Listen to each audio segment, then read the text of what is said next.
and I think it's going to be actually very hard. What do you think is the best arc to stop the live action? What, like finishing an arc? All right. How's it going, Paul? Good, man. Long time no see. Yeah, glad to be here. It's been 2 years, almost. Year and a half. Almost a year and a half. Has it been? Was it 2022? 2023. Oh my, it's 2025. I keep forgetting. Yeah, it's been a long, it feels like yesterday and also 10 years ago. Well, welcome back to Japan. Thank you, man. Glad to be here. It's super good. I already know that you've been on the video grind, on the Japan food grind. Yeah, as it is, right? You come out here to like eat, I think. And for me anyways. And some of the best food I've had. Last night we had, gotta just jump right into it. Last night we were treated to a Matsuyama A5 Wagyu dinner. Oh. And it was a friend of ours who owned the restaurant. And we just ate so much meat. Before we got in the cab, I had meat sweats. So today is the day after that dinner. And since it's so warm in here, it might start smelling like Wagyu. I was about to say, in case we look like we're slowly melting in our seats, as nice as the studio is, it doesn't have air conditioning. And Japan, it's this time of the year where Japan turns from beautiful sakura season into hellish steam sauna. I was not prepared. We're like apparently rainy season has started also down in the south now. And that's when the humidity goes up from like a nice comfy level to that's fine. Matsuzaka. I don't remember now. I feel really bad. It's some really good A5 beef. I remember the name of the chef, the Okasan that was working, right? My friend who owns the place, and I don't remember what kind of beef it was now. No, it's okay. We don't want to slander the beef, but I mean A5 is really insane. It was good. That is crazy. He's been there he's owned that restaurant for 50 years. I think is it like the type of meat that just like melts in your mouth? Yeah, he actually brought out a piece of it to me and he let me just like hold it between my fingers and it just instantly starts melting. Yeah, like I feel like if we had it in this studio, it would start melting into a pool of fat on the floor. Oh my God. But it was delicious. Do you have a favorite Japanese dish or anything? It's super basic, but my favorite that I could probably eat, like if it were 5 meals for the day, oyakudon. Oyakudon? Just super simple. Chicken, egg, rice, a little bit of sauce. I mean, all the rice bowl dishes are so good. Also like the beef bowl and whatnot. It's just insane calories is the only thing. It is, but like oyakudon tends to not be that bad. That's true. I guess you have chicken and protein. It's chicken, usually chicken thigh. But it's still like quite, I mean, rice is just so good, but high in carbs and everything. But that's true. I guess like if there was one that would be like the healthiest and like good for the gains. Yeah, the gains. For the guns. I think it would probably be that one. That's true. I think what's interesting though is that, so this trip, we actually haven't really drank much at all. I think I've had one drink this trip in 2.5 weeks, but I've replaced it with like ice cream, Nice. So it's been that kind of vibe. You can that's a smart choice. But it's also, sometimes I think from the last trip we were here where I would eat oyakudon or rice bowls or whatever, and I would also have drinks. Speaking of which, so usually I scoff at the guests that don't want to drink. No, I'm just kidding. But today it's actually going to be me who's not drinking because I went out with Mr. Chris Broad Affable yesterday. And that was your mistake. While you're sweating out beef, I am sweating out alcohol. So we're going to have water today. I love this. Is this a thing? Is this like a legit? This is like a sake cups. Yeah. It's like more traditional. Really? Yeah. That's amazing. And I'm going to put this one here. All right. Cheers. Kanpai. Cheers. Kanpai. You do know these from One Piece, right? The yes. Sakazuki cups. Okay, hold on. I'm going to spill this all over me.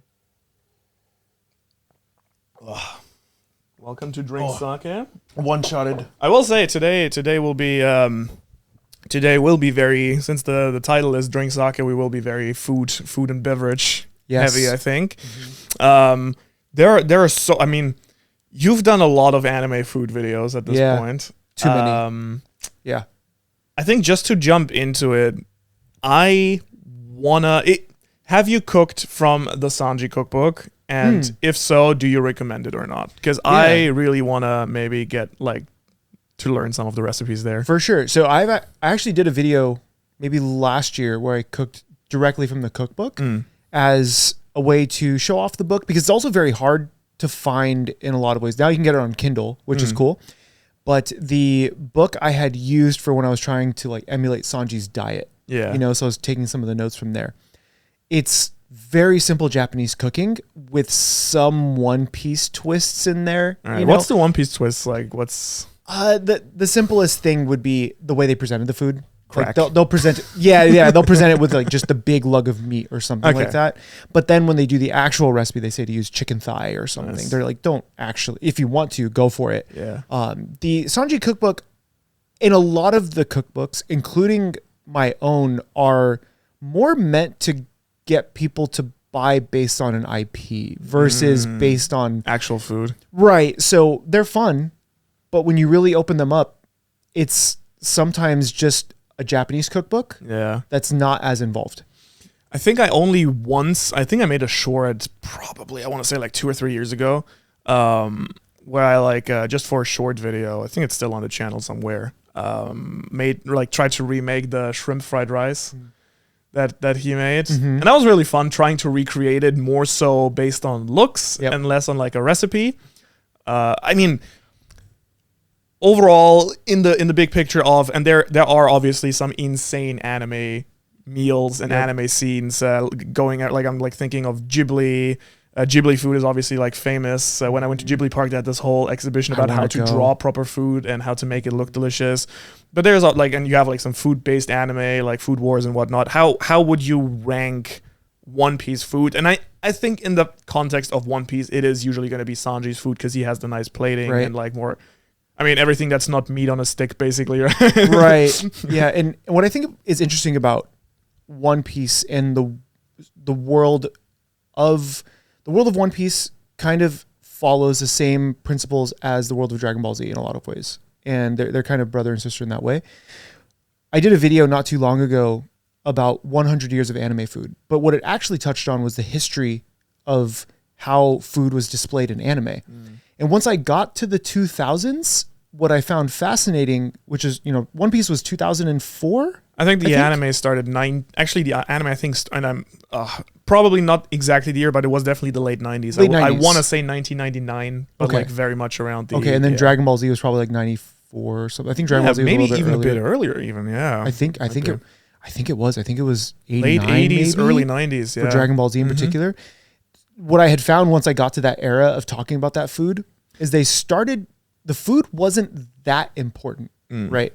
The food was more of a way to bring characteristics to a character. Yeah. So when you think of Goku, he just loves to eat. Gluttonous. And it's usually Chi-Chi's cooking. So he's eating his wife's cooking. And a lot of the eating is just to replenish calories to go and fight or train or whatever, right? What I've seen in One Piece more is that while Sanji's food does look better than kind of the more or less generic food from Dragon Ball Z in particular. Dragon Ball Super got better, right? Where they're like, here's like real looking takoyaki. Here's these real Japanese foods. That look good, yeah. Yeah, in One Piece, you'll have food that looks really good. That's kind of from everywhere.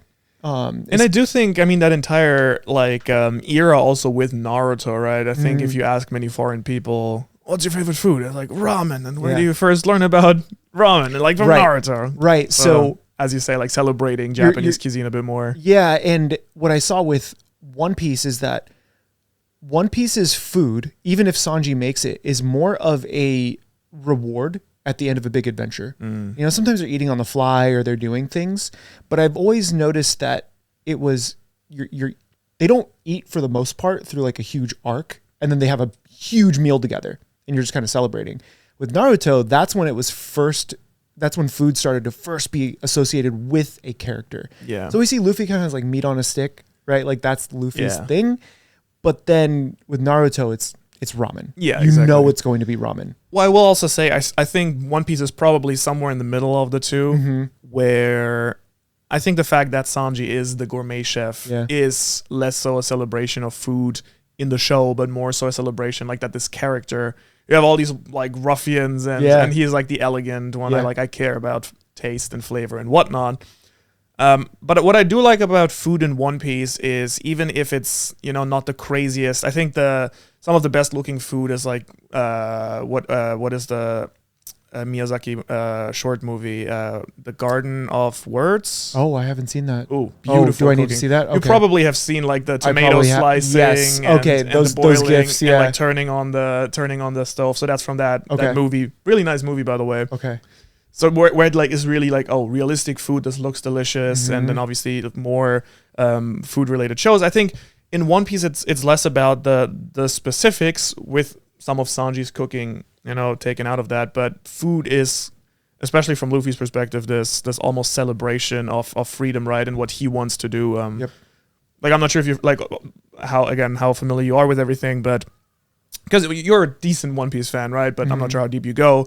I think generally people like to think that Luffy's dream is to become Pirate King, but actually, like, we don't know Luffy's dream, and Pirate King for him is just the step to realizing his goal, which is secret. Yeah. Same for Roger, right? His real dream we don't know yet. We only know that Luffy and Roger had the same dream. Interesting. And so there have been like a lot of speculation, like, could it be that the big dream is either that Luffy wants to have a big party with everyone in the world, or that no one needs to starve anymore, and there's like a world where everyone gets to eat as much food as they want. And I think food very much is like a strong symbol, as you say. Like, at the end of each arc, there's the big banquet, and the food looks great, and like people are just like getting hammered and whatnot, but it's more so about celebrating freedom, celebrating like new relationships and friendships, and it's this almost celebration of food as a bonding experience, which I like quite a lot, and I think that is quite special and unique in One Piece particularly. And what I do like about that aspect of One Piece versus, let's say, Dragon Ball Z, right? Where Dragon Ball Z, you kind of just have the Z fighters and there's some side characters, right? But in One Piece, the reason why I feel like the cast is so big in this show is because Luffy constantly invites people to his dinner table. And he's like, no, you're with me now, with whatever that might entail. What I have found is that I've had those experiences in Japan where as a foreigner who barely speaks any Japanese, like, my Japanese is enough to maybe not get lost. And actually at the World Expo, somebody said Nihongo Jozu to me, and I was like, what? All I did was like order 3 things. Go. It was great. But what I found interesting about One Piece in the regard of bringing people in is that as a foreigner, I've had great experiences where we're just eating out, and we've had people just come up and say, can we drink with you? And we'll try to speak to each other. And it's this food is a very universal experience, and I think it's celebrated more in One Piece than a lot of shows. Yeah, it's very big also in Japanese culture, obviously, where other than maybe in parts of the West where business is made during the day and you're going in a meeting and like building a relationship there. And this is not only Japan. I think this also goes for like China, Korea, like other Asian countries, and probably probably other countries in the world too, but especially here, where the real deal is often solidified at the dinner table. after after where you go out, you drink, you share like food, and it's almost this like letting down your guard. We're now not professional anymore. We can like share stories and whatnot, right? And kind of bonding and forming a real relationship of trust over a meal. And I think that's kind of encompassing that spirit a little bit.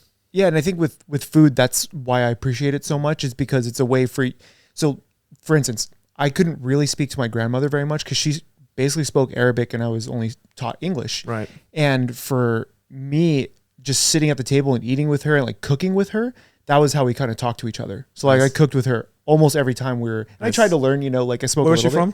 She was from Iraq. Oh. So like she made. It's actually some great food. Yeah. Yeah, she made awesome Iraqi food. A lot of it was, which is interesting, if you kind of tie it to One Piece.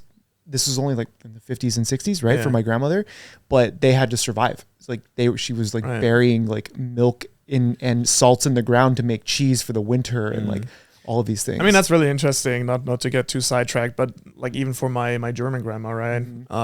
She always was like stockpiling milk and butter in the basement because she was like, you never know. Yeah. And she was always like, you never know, the Russians might be coming back. Yeah. And we were always laughing, but now we're not laughing. But also when I think most people who are watching right now are pretty deep into One Piece, I would think. I would say so, yeah. But also for people like me who just enjoy it at more of a surface level, right? I don't know a ton of the lore. I just enjoy the manga primarily. I don't watch too much of it. But you can just think back to the first few chapters or few episodes where Sanji cooks for, I always pronounce his name, Gin, right? And he's just making stuff with random ingredients. Yeah. And that's like what I would think of like my grandma. Yeah. She's like, let me just throw something together for you. So that's like Sanji's kind of the grandma in a lot of ways, where he's like, I'll take care of you. Yeah, You're like, oh, you're not hungry? Don't worry, I'll make you a sandwich. Like, I think that's one of the best characteristics. I mean, Sanji's character obviously has the entire pervy gag going on, which some people like, some people don't like, some people don't really care either way. But I think, especially his introduction is so great. With I'm gonna feed anyone who's hungry because this is my value, and it doesn't matter, if that person is gonna try and kill me afterwards. Yeah. And then in the end, obviously, that kindness usually also then pays off, right? So, and actually, I will say there are a few lessons that life lessons that One Piece I think has taught me, but the one that I think is most like prominent in my life is not wasting food. Yeah. And I don't know. I think that's something when I saw the entire backstory, I felt was really powerful, and I don't know. That stuck with me. I really don't like leaving food on my plate, or even if there's something that unless it's something where I'm like, I cannot eat this, but even if it's something where I'm like a little bit full, or like I'm not particularly fond of this, it's just like trying not to waste the food. Trying not to waste, which I think is a great sentence, and I think it's a great the way it's presented in the story, like it's great messaging, I think. Also, I agree. It was a similar. I think the reason why is because when you look at a character like Sanji, the live action is actually more in my head than the manga, because I started reading the manga so long ago. For sure. But it's that scene where he's sitting on the rock or whatever, right? And he's just eating what's left. And you think, okay, I never want to have that feeling again because I was starving. So that's probably why he wants to take care of people in a lot of ways. Yeah, cool. Because he was starving, and then also like Zeph, his mentor, or like the person who took him in, right? Like he ate his own leg, so Sanji would have enough food to eat, right? So a little bบtraumatic also, obviously, but I do like the idea that even if you're someone who has, and I hope that goes for most viewers, that you never had to experience what real hunger feels like, and what it like actually not having food on the table. But even if you have not had that experience, like just valuing food and where it comes from and how it came onto your plate, and being thankful that you don't have to, like, you can worry about whatnot, like the views on YouTube, or like I don't know what you're gonna eat, what you're gonna wear tomorrow, or what. Like, I think that's a nice problem to have. Yes. Compared to having to worry about what to eat, what you eat today, and that's obviously not something that's a given, sadly, for everyone. In our world even now, even though obviously I think hunger has gone. I mean, I don't have the statistics, but I'm pretty sure that world hunger has probably gone down significantly, right? Like over the last 200 years or so. But even still, and again, I think it's the entire. Not only do I want to make great food, but I'm like, he kind of goes against the very classic. Oh, I'm an elite next level chef, and that obviously often comes, at least. I'm actually not sure if this is true, and you can probably tell me more about this, if this is true for real life chefs, because who I think could be a lot more careful with what they use. But I think at least there is a stereotype where, like, oh, if I'm a good chef, I'm just only gonna use the best products, and I'm not gonna use the inside of the onion because I can't slice it finely enough and whatnot, and kind of wasteful cooking. While Sanji is like, I'm gonna make really good food out of everything. I'm gonna use the bones for the broth, and I'm gonna like, nothing goes to waste. Yeah, and I think there's this interesting middle ground where you'll have the cheaper foods, kind of like we talk about oyakodon, right? Oyakodon's cheap. It should not be expensive to make. It should not be expensive to buy or anything like that. And they'll use the whole onion for it, right? They'll use the cheaper cuts of chicken and things like that. Where then if you have, let's say, a really fancy oyakodon, which how fancy can it get? Yeah, right? Like what are you doing with these chickens, right? So the way I see it is maybe these chickens only wore Armani. Yeah, right. Yeah, they only wore Gucci. Yeah. So imagine if you took just the outside of the onion because it's sweeter, but then a good chef would take the inside and use that for broth, right? So I think any good chef would never waste food. I think bad chefs waste food regardless if they're trying to be fancy or not. And me growing up in an environment of restaurants and cooking and everything, when you threw food away, you're actually just throwing money away. So it's this double-edged, it's this two sides of a sword that will cut you, And I think I've had chefs, I remember it was this Irish chef. He would come into work, sometimes drunk, right? But I remember we had a prep guy, and he had a bucket. We put because it was a high volume restaurant. We would make this jalapeno ranch from scratch. And it was so good. God, that sounds Jalapeno ranch on corned beef tacos, right? Like it was just classic was Irish food. Yeah, classic Irish food, right? Jalapeno ranch with corned beef and in a taco. But one of the prep chefs had taken this 5-gallon Home Depot bucket and had dumped, scraped the sauce out in little ramekins for service. He didn't take a spatula and Just completely scraped it out. And the chef runs over there and he's a Scottish chef. He's like, who the hell did this? And he picks up the bucket and he's like, let me show you how much money you're wasting. Cause that's how we, right? As a chef. Yeah. He scrapes it out and he gets another 10 servings of sauce. He's like, this is 10 plates worth of food that you were just going to throw away. From that day, everybody just scraping it right there. They don't want to get yelled at, first of all, but also it's satisfying. Yeah, I think like using a spatula, like even when you're just making a cake or something, it's just super satisfying. Yeah, just don't waste the food. Yeah. Imagine if you were in your own home, and I think it's because it's a perception, right? You're seeing a very small amount of sauce in a 5-gallon thing. But if you're at home, that might fill up a whole jar of sauce for you. So that's you taking that jar and just throwing it away. Yeah. Why would you wouldn't do that at home, right? I think well, to be fair, I do think cooking a little bit less wasteful also is connected obviously to, I think it does take a certain amount of skill, quote unquote, to cook less wasteful.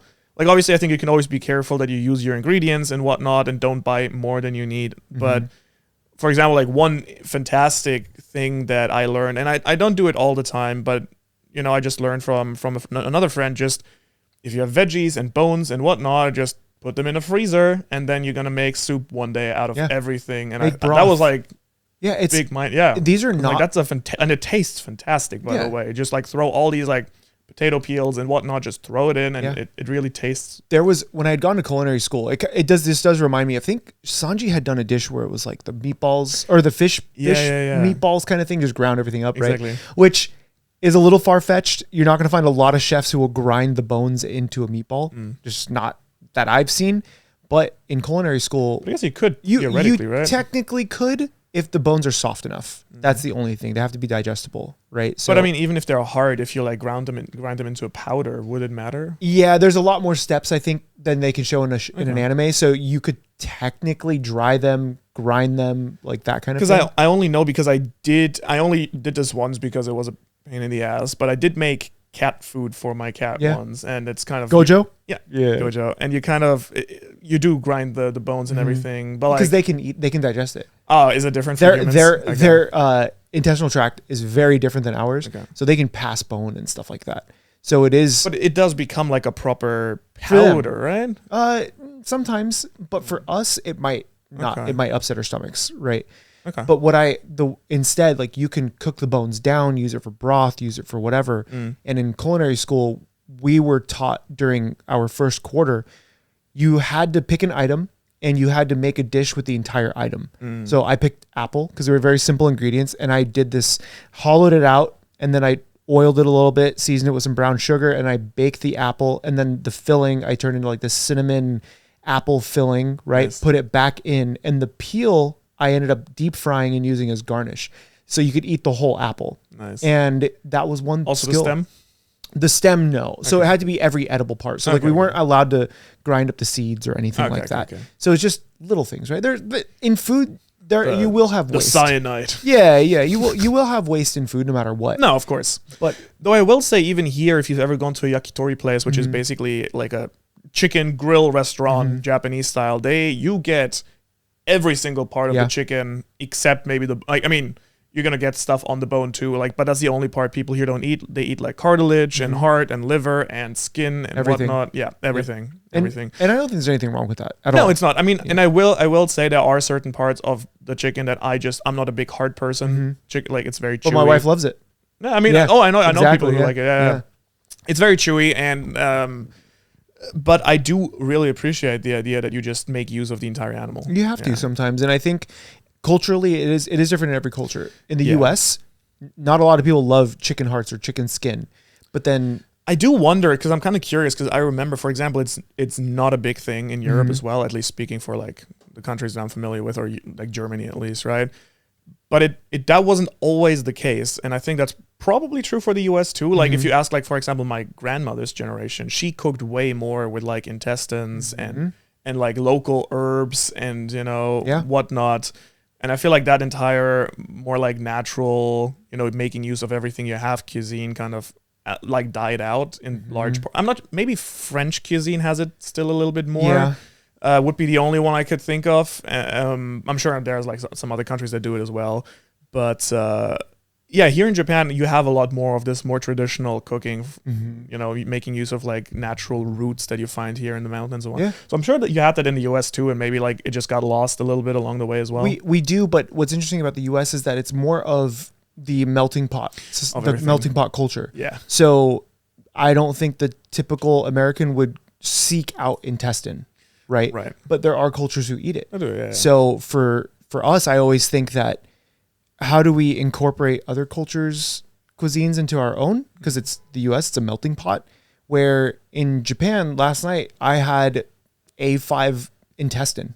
And it was tasty. It was actually very tasty, but I don't like to chew. Yeah. So there are some people who love it because you can chew and chew and chew and then you drink beer, right? Yeah. And you chew and chew and chew and you drink beer. And I'm sitting there with like a cup of water. I'm like, I'm just going to shovel some rice in my mouth and kind of push it down, and we're good. So it's not for everybody.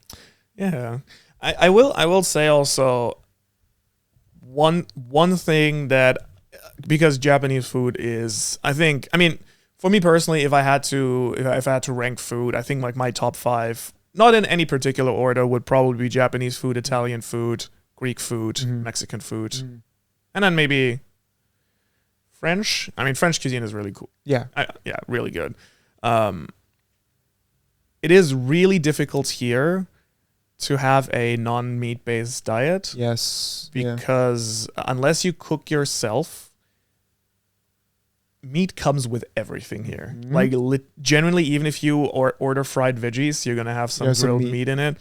And I'm not a vegetarian, but I would like to at least like be a little bit more, eat a little bit less meat. And that's been a bit difficult here. And cooking without meat or cooking like more Western style or vegetarian food here is more expensive because veggies tend to be more expensive than cooking with meat here. Yeah. Okay. I didn't think that would be the case here. Yeah, like chicken or something is fairly cheap. Because cooking at home, my wife and I typically eat vegetarian 4 or 5 times a week. Nice, yeah. And it's just a thing we do. It's Yeah. not for any reason other than we can, but we cook at home a lot. Because also in the US, you live in the suburbs. Whereas out here, if you're in Tokyo, you're in the city of convenience. Yeah. So you can just go and get food. I think Tokyo also plays a role. I went to 2 farmers markets, but they're not huge and they're quite pricey. Yeah.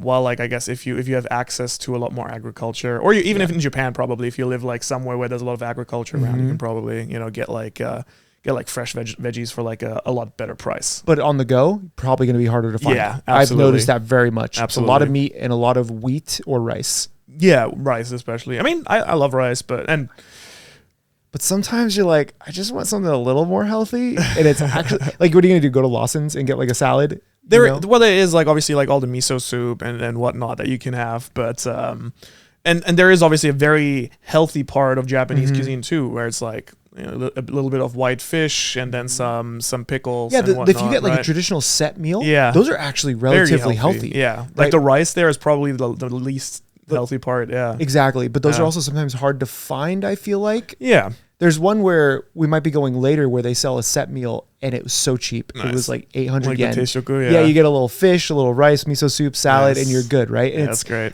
very low calorie, good protein. Yeah. You get some salts in there. But for the most part, I think there was one point where I told my wife, I was like, I do not want fried food today.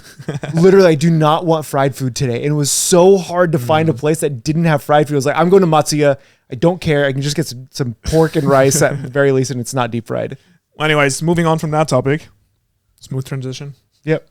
I forgot to do it because we got right into it. You have to pick a card here. It's not Magic the Gathering. Is it It's One also Piece? It's One Piece, yeah. Okay. It's Dragon Ball, actually. Oh, even better. I used to play that. Dude, I played so much of yeah, it. like Paul is also a big Magic the Gathering fan. We're going to play a little bit afterwards, but Oh, God, I always do this. I'm going to take this one. All right. hell yeah. I can look? Yeah, go for it. Oh, my God. Haven't It's even the- seen these. These are live action? Hell yeah. It was Hold like a on. limited drop that they did. What? I mean, okay, so hold on. Who do So you I- get? I got Arlong. Arlong, all right. Arlong was one of the sickest villains in the live action to me. Like, he was dope, but I didn't really like him in the manga. Really? I liked his Interesting. live action version better than the manga version. I don't know what it was. He just seemed more menacing in this one. Yeah, Interesting. I like this one a lot. I didn't know they did live action cards. Yeah. I mean, only that one set, I think. I played Yeah. quite a bit of this when it first came out, and I didn't realize how expensive it's gotten. Like every card game. It's been getting fairly big also, yeah. I mean, the only reason I've not been getting more into it because it's been getting quite, like, I really like the direction the card game has taken. It's just, I'm like so deep in Magic at this point, I don't have any budget left for like... for another card game? Yeah. That's what happens. Yeah. You know, and I know this is a One Piece podcast, No, but you're good. What's interesting is before the One Piece card game came out, I was really hoping they would align with Hasbro and make a One Piece set. Do you know how insane that would have been? I mean, we talked to, because you introduced me to Gavin, right? Oh yeah, Gavin. Yeah. Who's like one of the lead designers for Magic the Gathering. And I was like, One Piece collab, probably not going to happen. I asked him, I was like, listen, you already have ninjas in Magic. Can we get Naruto? And he laughed at me. We were at dinner like a month or two ago. And he's like, Paul, if you can get Naruto, we'll happily ask, but there's no way. I mean, the entire, so for a little context, Magic the Gathering, the card game, they've been acquiring a lot of out of universe IPs, universes beyond, and there's like some drama with, for example, Spider-Man, but they didn't get the IP rights for the digital version stuff, which is, I mean, I'm like, then why do it if because they're gonna print money. That's why. I guess so, yeah. Like, look at the Final Fantasy release. Oh yeah. So that set was sold out almost immediately in a lot of ways for the precons. And the precons, for those of you watching who are not familiar, are pre-made decks that you can play with. Yeah, exactly. They sold at $59.99, which is like, okay, that's a little more of a premium, but now they're $120. Yeah, insane. And I think the collector booster boxes where you have the chance to get like better and fancier cards, I think the box go for like $500-$600 more. Like, you can buy a new Switch for that. You can play Final Fantasy. You can buy an overpriced Switch 2 with Mario Kart for that price. Yeah. And I always think if you're really into it and you want to collect and play, that's great. But if you're collecting to sell, I was just like, maybe don't do that, because that's what's happening with a lot of the Pokemon world. Yeah. Right? I mean, I think the one, because I'm kind of thinking with the like scrap to sell, which is like Secret Lair, are like these basic, like, extra special prints that they do sometimes of cards. And they used to be print to demand. Yeah. So if you wanted one, you could get one. Now they have like a limited stock, like fake false rarity, basically. Yeah. And a lot of the times you have like a cool set, like 5 cards that you really want, like SpongeBob was like very famous. Like, maybe we can put one of the cards on screen right now. Yeah. And the counter spell is really fun, by the way, with the that was great. Yeah. Like, well, go to cast your spell. Yeah. But you just can't get your hands on it because it was like sold out immediately. There's like 100 bots just scraping the website. Yep. It would be, that being said, it would be maybe possible. I don't know if they could ever like do it like 5 cards with One Piece as a collab would be really nice. Yeah, I don't know, like I think a Secret Lair thing. I think there could be a world where they do just a Secret Lair. Yeah. Maybe not a full set. I'll go like insane. But it would go so hard. Yeah. Like seeing how many important characters are on One Piece and having it be your commander in Magic, like your main guy, like that would be. I already have a Luffy card that I did a proxy of, And I actually have a video. This is the only video on that channel. It's like just because I wanted to make that video creating a Luffy like One Piece card. Yeah, I love like it. Like a Magic card. I think a lot of my cards are proxy, even if I own the original, because I like anime art, like different art. Yeah. Yeah. So I have a deck called Dungeons and Dragons, which actually I brought today, but forgot the tokens. Oh, the tokens are all DBZ, the Z fighters. Yeah, I think you brought that last time too, right? With the Goku one. That was a different one. Oh, it was a different deck. Yeah, that was the Goku Vegeta one. I will say at this point, this point they're printing so many sets, like anime cards also. Yeah. That is, I guess, easier to build an actual anime set. Yeah. It is, and a big thing that I have seen, and you know this as much as I do, is IP law. So I think that's a big reason why. Like Japanese companies have a hard time letting go of IP. Which is, I mean, I think it's changing a little bit, and I do think very begrudgingly some of them are opening up to the idea that, hey, there's like, a huge market for this, which yeah, means like, lots of money. Whether it's creators on YouTube being like, oh, there's like people who do free marketing for us. Yeah. And obviously, like something that many other franchises have recognized many years ago, that like collabing with other franchise and whatnot is very profitable. Yeah. And I mean, like, there are, again, for the people who do not play Magic the Gathering, this like upcoming Final Fantasy collaboration set. So there's excited. a lot of people who, expensive, and a lot of people don't like the idea that there's going to be like a Spider-Man set, and there was like The Walking Dead and Lord of the Rings, which was, by the way, fantastic as a big Lord of the Rings fan. But you cannot deny, whether you like or dislike these collaborations, that they do introduce the game to new people who are like, 100%. I love Final Fantasy. Yeah. I would love to play a cool Final Fantasy card game. Suddenly they start playing Magic the Gathering, and it just brings like new people. It's just it's smart. Yeah. There was this is all like nerdy stuff, so I apologize for those of you who are like, oh, what are you guys talking about? Here's some weird statistics from Wizards of the Coast. The average turnover for a Magic the Gathering fan in the past few years is 18 months, right? So they get in with a set like Final Fantasy, they play it for a bit, and then they're kind of like, oh, I'm kind of done with Magic.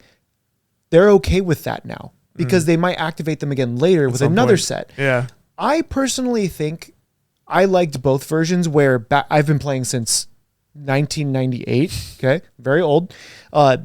Where you had people who would just play everything. Yeah. You play every set for years and years and years, and that's how I played. But I also think it is fun to see a new player come in and just really excited to play Titus or Cloud or whatever. Yeah. Like, I just want to play my Cloud deck. Yeah. And I'm like, sure, bring it over. No, But I think it's really fun. but there are people who, in the anime world, there's gatekeeping. In the card game world, there's gatekeeping. For sure. If you just want to play and you're playing with cards that are in this world, please do. I personally, I love these collaborations. Yeah. I loved Lord of the Rings. I'm excited for Final Fantasy. Not that excited for Spider-Man or something, but same. Yeah, but I'm personally very open for it. I think the only legitimate criticism I could see is when it comes at the detriment of the actual like core franchise, Right. and when you see like they're not printing as many regular sets and so on and so forth. I mean, the recent one, Tarkir, was really fun. People really loved it. Actually, this might be a good transition back into One Piece. Where one worry I sometimes have is, with all these very cool One Piece projects going on, like movies and live action, and then they're redoing the anime. And like now the regular anime has like this high production value and whatnot. Oda kind of tries to have his hands in all of these. In everything. And I'm a little bit worried sometimes. Okay, like is this too much? Is it going to detract a little bit from like being able to focus on the main product? And I'm not saying that in the sense that the main product will, like the manga or anything, will suffer, but more so you can kind of see him like having to take more breaks. There's longer breaks. Like the most recent one, right? Yeah, exactly. And but I mean, he seems to be handling it quite fine. So I think I think that with any IP, any medium, it is good to tread water carefully. Yeah. So that's why I was actually very surprised that Square Enix approved Final Fantasy, right? That's wild to me. Yeah. What that also means is maybe we'll get an Elden Ring thing, maybe so then sick. it's always, because of IP and because of YouTube, I've noticed that once you kind of break the ice a little bit, the floodgates do open. The floodgates do open, even with Japanese IP law. Yeah. And I'm hoping it'll take time, like in the next 5 to 7 years, right? Realistically, maybe we'll start to have more freedom on YouTube with what we can make. I think it is already slowly starting to happen. Not necessarily with One Piece, but like some other IP holders and anime franchise are definitely a lot more open now to working also with YouTubers, and I think they kind of realize, hey, this is just opening up to such a big audience now, right? Do you think it has to do with the publisher, like Toei in this instance, right? I mean, so do you think it goes publisher to publisher? In the end, it does depend on the IP holder, right? And like, I think certain companies are just much more willing, or like, and it probably also depends on leadership. And Japanese companies are kind of structured in this, the older you get, the higher your position gets, not necessarily based on merit. So you have like 70, 80, 90-year-old people sitting in these companies being like, they want to use our what now? Yeah. Like, no, we haven't done that in 80 years. Yeah, exactly. And I think like maybe some of them, like now maybe younger people are coming into the boards where maybe they're like more aware how, you know, digital media works and social media works and whatnot, and they're like, oh yeah, this is great, we can show it to more people. Do you think that the live action One Piece did or did not help this issue of creators wanting to or being able to work with a lot of these companies? I think, just speaking personally, I think it was probably neutral. I don't think it hurt at all. So you almost think it just did nothing to move anything along? I think with content creation, probably not really. I mean, I do know that there were one or two creators who were kind of like a little bit more involved, and I think this time with the new season, maybe a little bit more involved also with the new season filming. I think if anything, you could say the fact that they allowed basically Hollywood to take over a Japanese IP after Hollywood had butchered a lot of them. A lot of them, so many. I think that could be taken as a very positive sign, and the success it also has been having. I'm very curious if the season 2 can live up to that too as well, obviously. Yep. But I don't know. I feel like I would say if anything, like slight positive nudge maybe, but I don't think it had like any major impact. Like, it's not like they were going to like creators or whatnot and being like, oh, we got to promote this thing. So yeah, I'm still under somewhat of an NDA forever, but a company did reach out to me to do an activation for the One Piece live action for Netflix, and it was this huge thing. I thought that was where we were going to get, like, let's break this barrier and let's show that creators can do stuff. Yeah. And then Netflix said, got shut down. No, we don't need to do this. And because One Piece is so big. Yeah. And I kind of agree. I think it just kind of hit neutral where they had all these great ideas for creator activations and this, that, and the other thing. But I also think One Piece is in a place where it's just so big that if you do well by the fans, you will do well. Maybe. I don't know. Yeah. You know? It's, I personally, again, think if you already have people dedicated, why not make use of them? Yeah. But 100%. I mean, I'm not gonna, yeah, I'm not gonna force people into, you know, like, I would love to know. It would be nice, obviously, like if you had the opportunity, like would like nothing more than, you know, promote some stuff and like, hey, cool, new card games out. Let's try it out and whatnot. But that's because, so going kind of back to the Magic the Gathering, they have Magic the Gathering ambassadors. Magic the Gathering, they give creators so much so stuff to work with. So smart. I mean, there's a bunch of YouTubers I watch. I mean, not a bunch. There are YouTube creators, obviously, Magic the Gathering. I do mostly, I watch a lot of a streamer called Aspiring Spike who plays a lot of Modern. Like, he just brews a lot of decks. And they, like, for Magic Online, they gave him, like, his own little tournament for his fans and whatnot. They do give creators, like, preview cards, you know, for upcoming sets and whatnot to announce. Yeah. I think it's just very smart, like, send free product, obviously, you know, to, like, crack open. And if you watch someone open a booster pack and, like, they pull something crazy, I want to buy a booster pack. You know, you have an IP, One Piece, that is the most sold book on the planet, right? You can afford to like rent out a theater to premiere an episode with a creator. It costs you nothing. But it's I don't think it is about the money. No, it's never. It's not about principle. It's about principle. Yeah. And I'm just like, God, there's so much creative stuff that can happen with a lot of these IP. Which with One Piece, I think is a little bit frustrating because at least in Japan, One Piece is on everything from toothpaste to tomato sauce to the lottery. I did see it on Mayo the other day, literally on everything. Yeah. Which is wild. So are those companies owned by a subsidiary, right? No, but they do have like a proper contract then. I think, so wild to me. Or maybe it's just easier for Japanese companies to work with Japanese companies versus overseas. Oh yeah, I mean, yeah, it's just different. It's okay. But I do somewhat envy creators who do, you know, create content for an IP that is very happy to like be in a collaborative relationship. Yes, you know? I agree. Especially because you make One Piece content, I make more general anime content in the food space, but I very rarely had an anime company approach me. Yeah. Only once. It was with Bandai Namco, and we did a One Piece Odyssey video. Nice. But it was because it was the game, not the show, or the movie or anything. It was the game. And then for the most part, a lot of the people who approach me are gaming companies.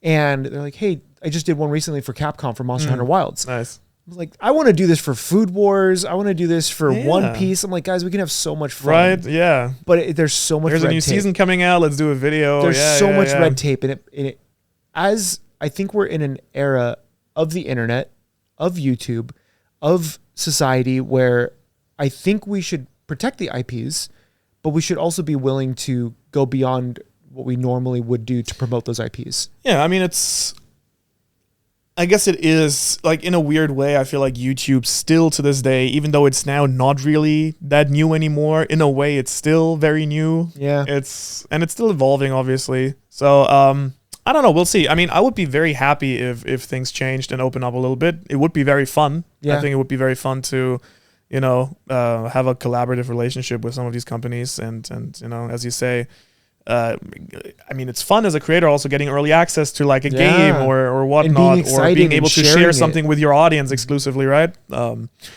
we'll see. I mean, I think it's going in a good direction. How, if we'll ever get to the point where you're actually gonna collaborate with a Toei or whatnot, or you're like, oh, the new season of Jujutsu Kaisen, we're gonna promote the anime itself. I don't know if that's gonna happen. Yeah, or even a lot of these big anime, like let's say the Big 10 or whatever they might be right now, they don't necessarily need a ton of promotion, but I still think you can do something right by the fans. I mean, I think there is like a difference though also between just promote, like having someone watch the anime on Crunchyroll, which, I mean, you get a cut, I guess, as the company who produced it, and like everyone takes a cut, the mangaka and the animation studio and whatnot, and Crunchyroll. But in the end, if you have someone really fall in love with the franchise, maybe because, I mean, they watched a lot of YouTube or whatnot, or read a lot of blogs about it, right? Then I might want to get a plushie, and I might want to, and I don't know. I think, I mean, that happens to me all the time. I mean, Magic is a great example. Yeah. It is thanks to some of the creators and YouTubers I watch. They're like, oh shit, I want this deck box. And I really want to, I told myself I'm not going to buy like booster boxes, but I'm like, now I'm going to crack open some packs or something. Yeah. Like, I got back into Magic the Gathering after playing for so many years because of the Command Zone. Right? And game nights. And I started watching it during the pandemic. I was like, what is this new way to play? Right. And it got me in, it got me sucked in, and I played for many years. In the case watching like certain people, like, and this is, again, we're not talking about people like trying to sell your, it's just like, I watched someone build a really fun commander deck with a cool mechanic, right? Yeah. And I'm like, I want to build something like that. Right. And I think that, so my wife is a perfect example. She really enjoyed the live action One Piece. She was so skeptical. She's like, man, it's just an anime thing. Like, what is this? I was like, no, listen, it's about pirates and they do pirate stuff. And she loves that, the mystical worlds and whatever. Yeah. Like, okay, I'll give it a shot. So I made up some One Piece food. Like, we just kind of did a spread, and I invited 2 of my friends over. Nice. We had all the food out. We watched every episode the same day. And she's like, oh, that was awesome. Like, I had a great time. And then she doesn't care about reading it. She doesn't want to watch the anime. Like, there needs to be those other things for the other audiences. And you never know. Also, maybe like someone watches the second season and they're like, okay, you know what? At this point, I just need to know what happens. I just need to know what happens. I'm gonna start reading it, whatnot, get into it. I mean, I guess on the topic of the live action, I am insanely curious actually as how the second season is going to be, because I think the first season blew expectations out of the water. And to be fair, I went in with the lowest of expectations, so mine were just completely overtaken. But I think it is also not rare, obviously, in TV history that you have a very groundbreaking first season and then kind of, maybe a good second season, and then things kind of dumb. I mean, the Game of Thrones is like, I guess, the prime example there, right? Where you have like great season 1 to 4, 5 is kind of like what's good, and then 6 kind of like and then 7, 8 like, what's going on here? Is going on now, right? Yeah. So I really do hope that they manage to, I mean, in the best case, the second season is better than the first, right? Yeah, and honestly, as someone who hasn't finished One Piece or caught up, I think they need to take it to a point to make the general audience satisfied yet curious. And I think it's going to be actually very hard. What do you think is the best arc to stop the live action? What, like finishing an arc? Like, I have a very good idea, but I also know that that's so far away.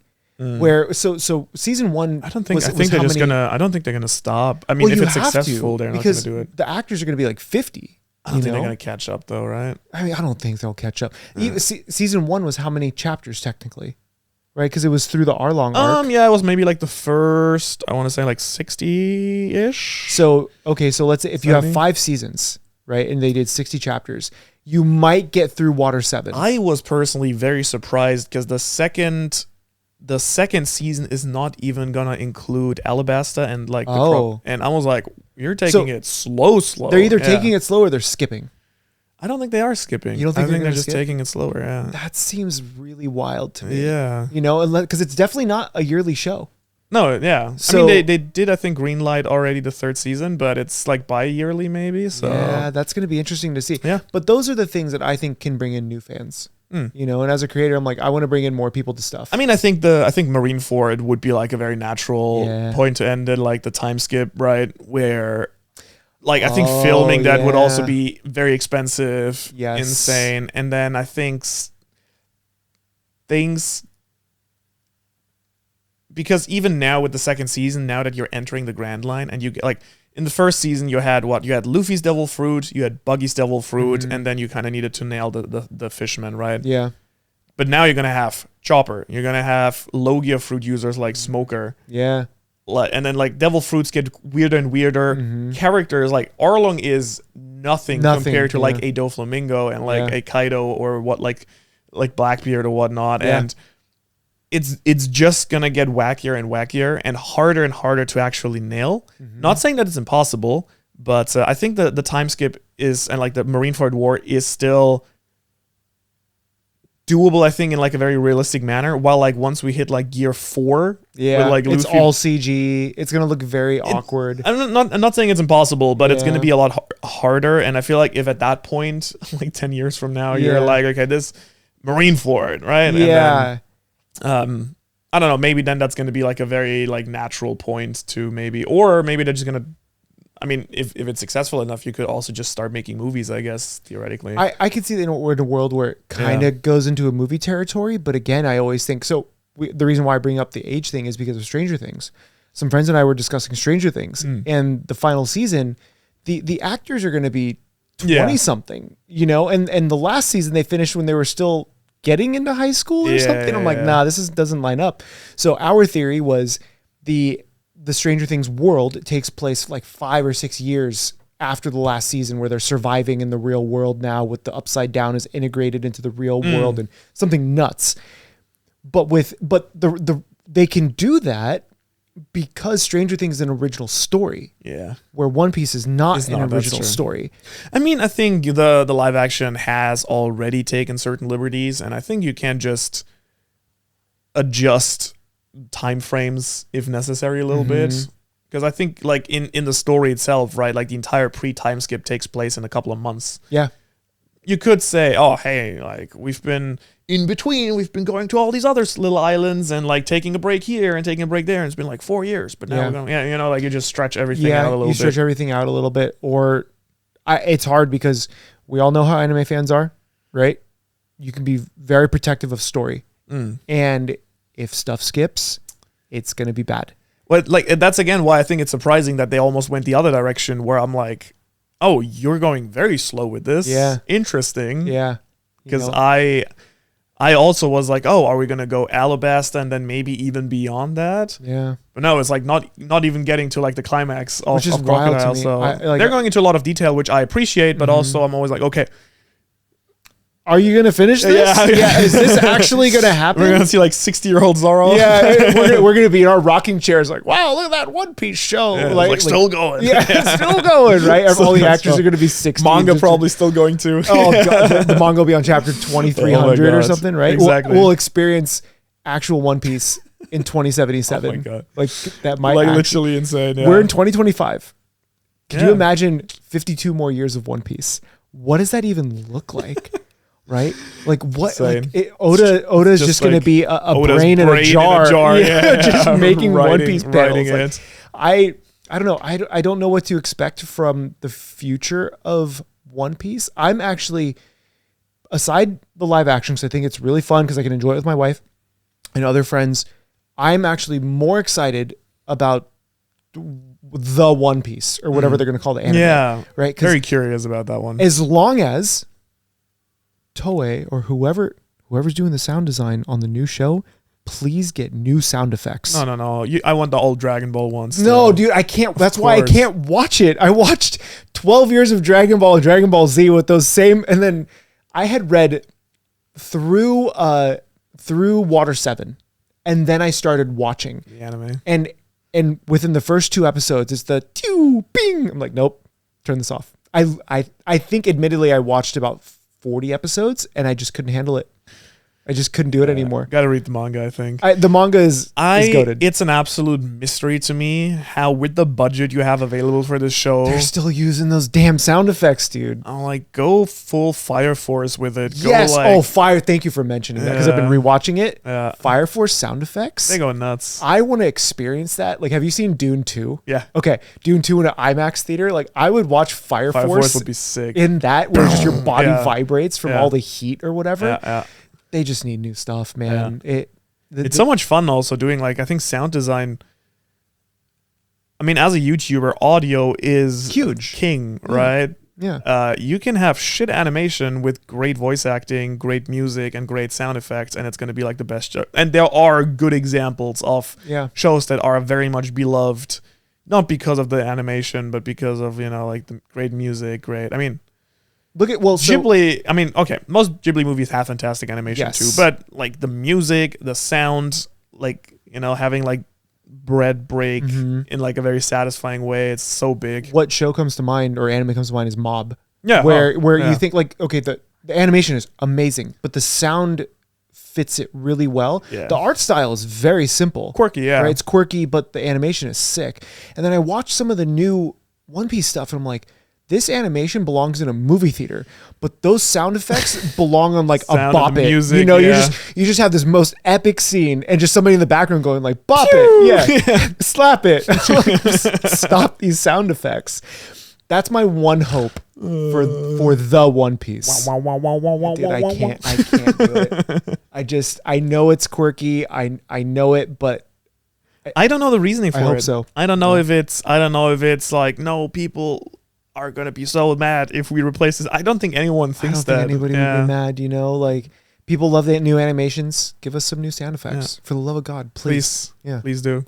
All right, that is all for today. The rest of this really fascinating interview is going to be over on Patreon. If you want to support the channel that way, get access to the second half, get access to early podcast episodes in general, and to chapter reviews and whatnot, artwork.